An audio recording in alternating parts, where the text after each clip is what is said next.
Hello everyone, welcome to Apara ma'am's English class. অনেকদিন পর আমি আবার এসেছি।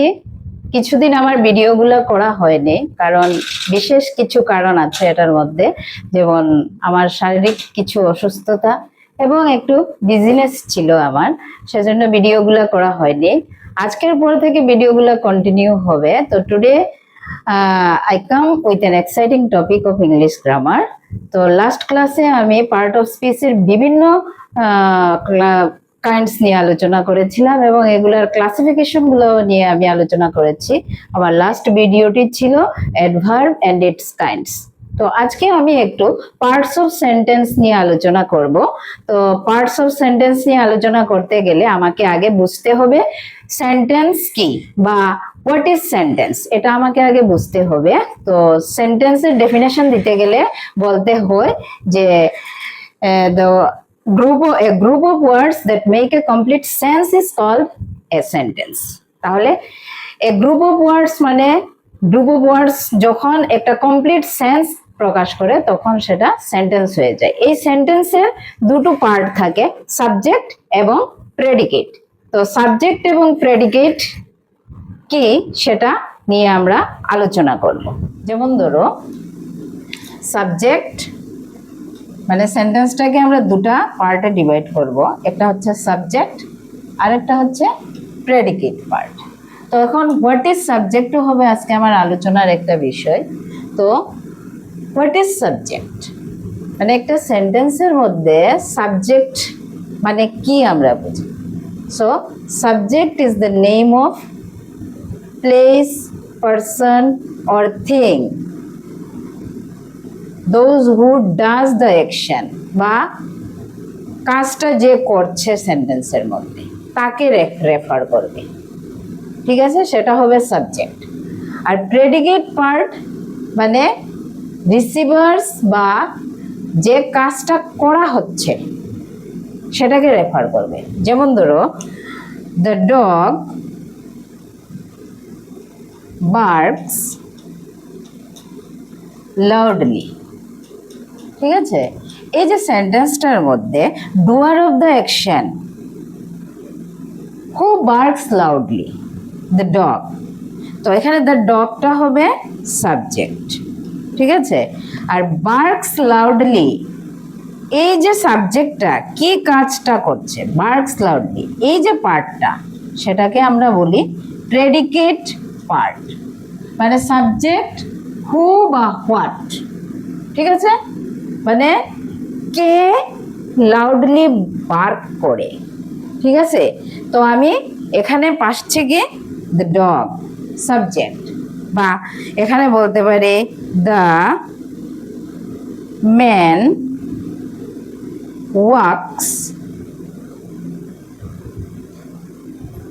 স্লোলি, ঠিক আছে। এই যে সেন্টেন্সটার মধ্যে ডুয়ার অফ দ্য অ্যাকশন মানে কাজটা করছে কে, ম্যান সাবজেক্ট, ওয়াক স্লোলি, ঠিক আছে। সো কার সম্পর্কে বলা হচ্ছে, প্রেডিকেট। এখানে সাবজেক্ট যা করে সেটা বলা হচ্ছে, এখানে সাবজেক্ট কি করছে, walk slowly, this is the predicate part, ঠিক আছে। তো সাবজেক্ট হচ্ছে ডুয়ার অফ দ্য অ্যাকশন, সেটা পারসন হতে পারে, হ্যাঁ, বা যে কোনো প্লেস সম্পর্কে বলা হলো বা যে কোনো থিংস সম্পর্কে বলা হলো, তার সাবজেক্ট। এবং সে ডুয়ার অফ দ্য অ্যাকশন এবং প্রেডিকেট পার্টটা হবে সে কি কাজটা করছে বা ওর সম্পর্কে যা বলা হচ্ছে সেটা প্রেডিকেট পার্ট। এখন দেখো পার্ট অফ সেন্টেন্সের সাবজেক্ট এবং প্রেডিকেট দুটা। এখন প্রেডিকেট পার্টের মধ্যে কিন্তু আমরা পার্ট অফ স্পিচের অনেকগুলা পেয়ে যাই। যেমন ধরো এখানে বার্কস যেটা আছে সেটা কিন্তু ভার্ব, লাউডলি সেটা হচ্ছে আমার অ্যাডভার্ব, সেম ওয়েতে এটাও ভার্ব, এটা অ্যাডভার্ব। এখন আরেকটা সেন্টেন্স যেমন ধরি দ্য ক্যাট, যেমন the cat sits under the table.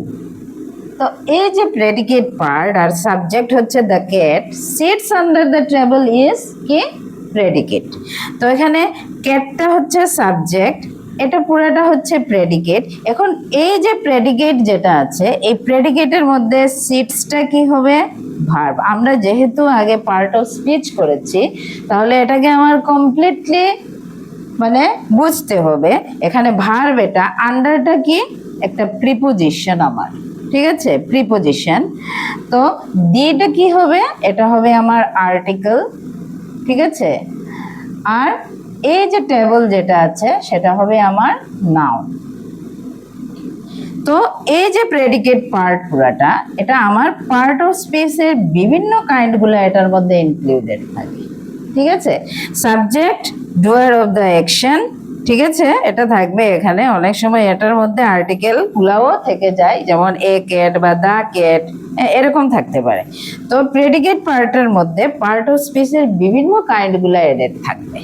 যেমন আরেকটা এক্সাম্পল আমরা দেখি এটার মধ্যে, যেমন ধরো আরেকটা এক্সাম্পলের মধ্যে she is a beautiful girl, ঠিক আছে। এখানে সাবজেক্ট কি হবে, সাবজেক্টটা হবে she is a beautiful girl is predicate part। তো ইজটা কি, ইজটা হবে আমার ভার্ব। এটা কি ভার্ব, আমি ভার্ব নিয়েও আলোচনা করেছিলাম, বি ভার্ব, ঠিক আছে। এটা কি হবে, এটা একটা আর্টিকেল, ঠিক আছে। তারপরে বিউটিফুলটা কি, এটা হবে আমার অ্যাডজেক্টিভ। আর গার্লটা কি হবে, গার্লটা হবে আমার নাউন। তাহলে এই যে প্রেডিকেট যে পার্টটা আছে সেই প্রেডিকেট পার্টের মধ্যে আমি পার্ট অফ স্পিচের বিভিন্ন কাইন্ডগুলো পেয়ে যাই।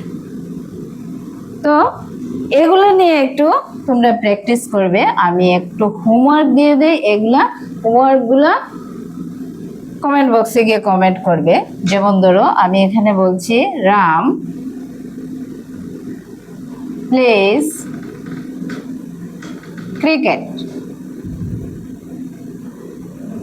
ঠিক আছে। নেক্সট আরেকটা সেন্টেন্স আমি দিয়ে দিচ্ছি, দ্য ওল্ড ম্যান